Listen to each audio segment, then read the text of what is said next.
Hello বন্ধুরা, আসসালামু আলাইকুম। আশা করি সবাই ভালো আছেন। তো আজ আমি দেখাবো কিভাবে পিএইচপি ফাইল ডাউনলোড করতে হয়। ফাইলটির নাম হচ্ছে XAMPP।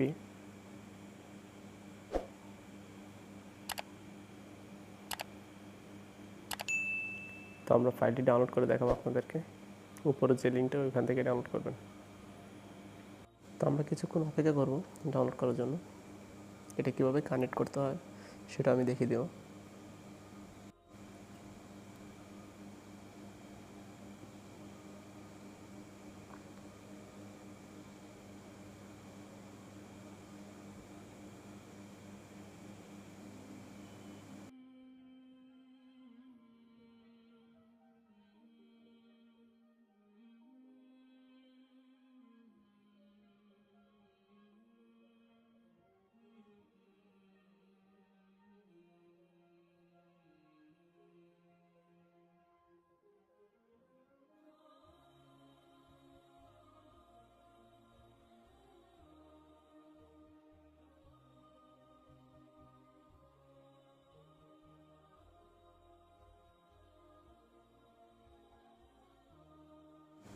তো আমরা ফাইলটি ইনস্টল করে নেব।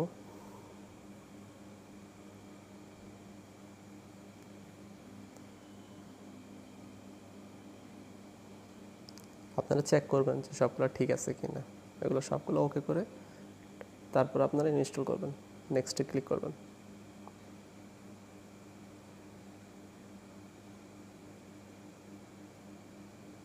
এই ব্রাউজ ফাইলটা আপনাদেরকে অবশ্যই মনে রাখতে হবে, সি ড্রাইভ। কারণ এই ফাইলে যেই আপনাদেরকে কাজ করতে হবে, অন্য কোনো ফাইল থেকে আপনারা পিএইচপিতে কাজ করতে পারবেন না। বিভিন্ন ল্যাঙ্গুয়েজ আছে, আপনারা চাইলে চেঞ্জ করতে পারেন। ইংলিশ আছে, আমি ইংলিশটাই চয়েস করলাম।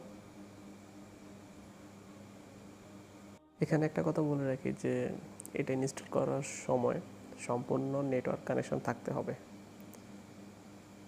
যখন আপনি ওয়াইফাই চালান অথবা মোবাইল হটস্পটের মাধ্যমে চালান, কিন্তু নেটওয়ার্ক কানেকশন থাকতে হবে, অন্যথায় আপনি এটাকে ইনস্টল করতে পারবেন না।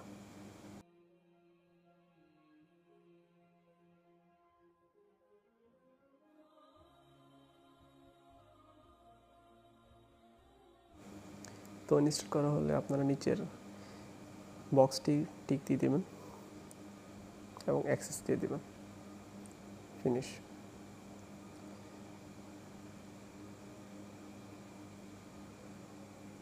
এই যে ফাইলটি আপনারা খুব সহজেই এখান থেকে বের করে ফেলতে পারেন চাইলে। আমি এটাকে ওপেন করলাম।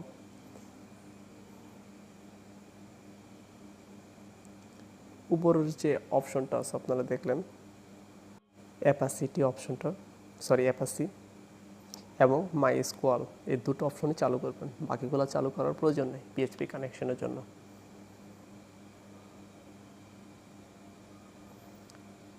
এই ফাইল আপনাদেরকে যেতে হবে প্রথমে।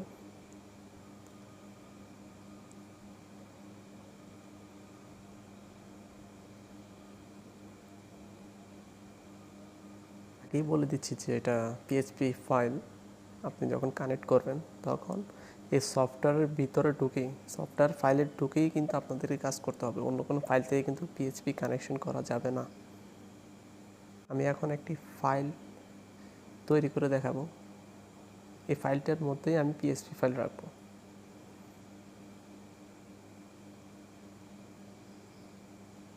কিন্তু মনে রাখতে হবে যে আপনার যে সফটওয়্যারটি XAMPP, এর ফাইল লোকেশনে গিয়ে কিন্তু আপনাদের কাজ করতে হবে, আদারওয়াইজ কোনো পারবেন না। এক্ষেত্রে আমি একটি পিএইচপি ফাইল আমি নোটপ্যাডে ওপেন করে দেখাবো আপনাদেরকে। আমরা সিএসএস এর অথবা জাভাস্ক্রিপ্টের কাজ করতাম, তখন কিন্তু আমাদেরকে আমরা যে কোনো ফাইলে কিন্তু সেভ করে রাখতে পারতাম কাজ করে। এখন কিন্তু আমরা সেটা পারবো না। আমরা এখন যে সফটওয়্যারটা ইতিমধ্যে ইনস্টল দিলাম XAMPP, সেই সফটওয়্যারে ফাইল লোকেশনের ভিতরে গিয়ে কিন্তু সিলেক্ট করতে হবে। এই যে আমি এখানে ফাইল লোকেশনে গেছি, দেখেন আপনারা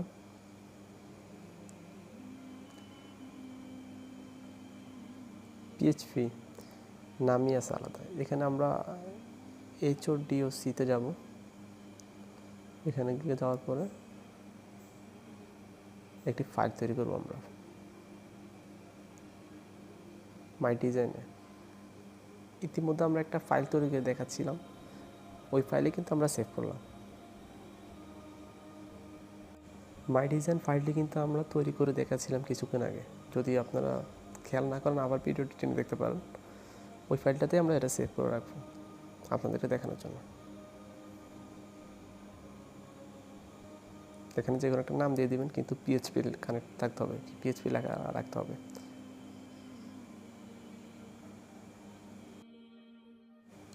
অলরেডি আমার ফাইলটি সেভ হয়ে গেছে।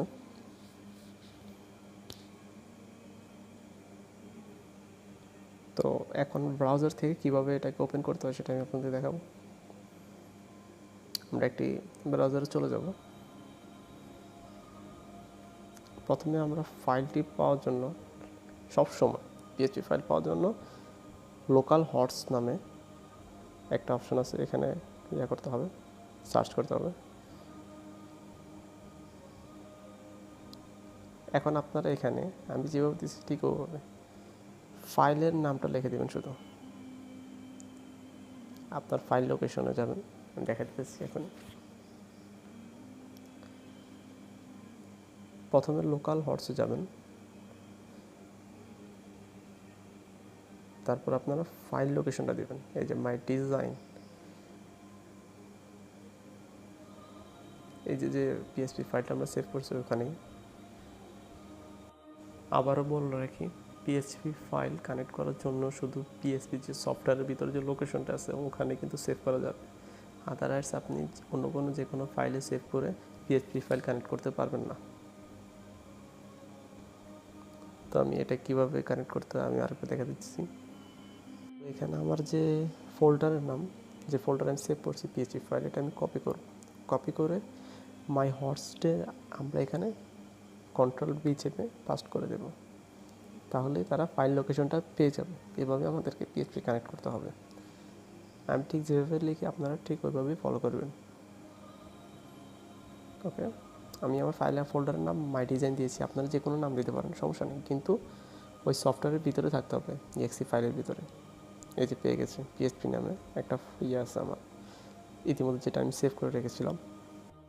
এখন কি করি দেখেন আপনারা, আমি যদি এখানে ক্লিক করি তাহলে কিন্তু জিনিসটা ফাইলটা কাজ করছে কি না সেটা কিন্তু জানা যাবে।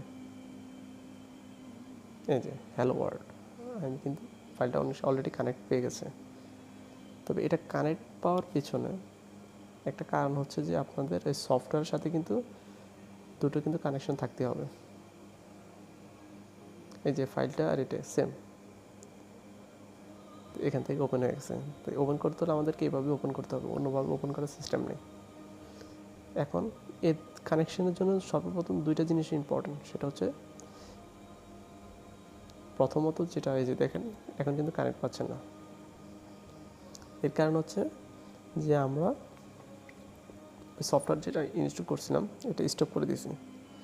উপরে দুটো ইনস্টল থাকতেই হবে, সবচেয়ে বেটার, অ্যাপাচি এবং মাই স্কোয়াল।